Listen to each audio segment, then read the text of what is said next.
In June 1972, a woman appeared in Cedar Hospital in nothing but a white, blood-covered gown.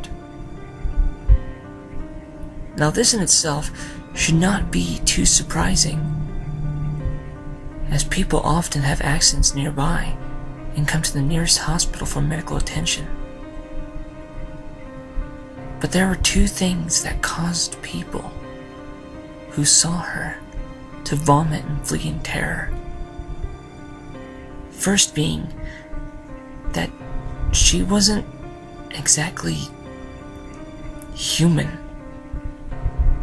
She resembled something close to a mannequin, but had the dexterity and fluidity of a normal human being. Her face was as flawless as a mannequin's, devoid of eyebrows and smeared in makeup. There was a kitten clenched in her jaws so unnaturally tight that no teeth could be seen, and the blood was still squirting out over her gown and onto the floor. She then pulled it out of her mouth, tossed it aside, and collapsed. For the moment she stepped through the entrance to when she was taken to a hospital room, cleaned up before being prepared for sedation, she was completely calm, expressionless, and motionless. The doctors thought it'd be best to restrain her until authorities could arrive, and she did not protest. They were unable to get any kind of response from her, and most staff members felt too uncomfortable to look directly at her for more than a few seconds. But the second the staff tried to sedate her, she fought back with extreme force. Two members of staff had to hold her back as her body rose up and down with that same blank expression.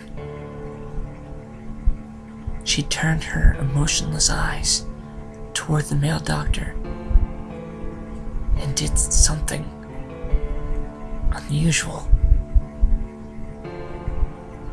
She smiled. As she did, the female doctor screamed and let go out of shock. In the woman's mouth were not human teeth, but long, sharp spikes, too long for her mouth to close fully without causing any damage. The male doctor stared back at her for a moment before asking, "What the hell are you?" She cracked her neck down to her shoulder to observe him, still smiling. There was a long pause. The security had been alerted and could be heard coming down the hallway. As he heard them approach, she darted forward, sinking her teeth into the front of his throat, ripping out his jugular and letting him fall to the floor, gasping for air as he choked on his own blood. She stood up and leaned over him, her face coming dangerously close to his as the life faded from his eyes. She leaned closer and whispered in his ear, "I am God." The doctor's eyes filled with fear as she watched her calmly walk away to greet the security men. His last ever sight would be watching her feast on them one by one.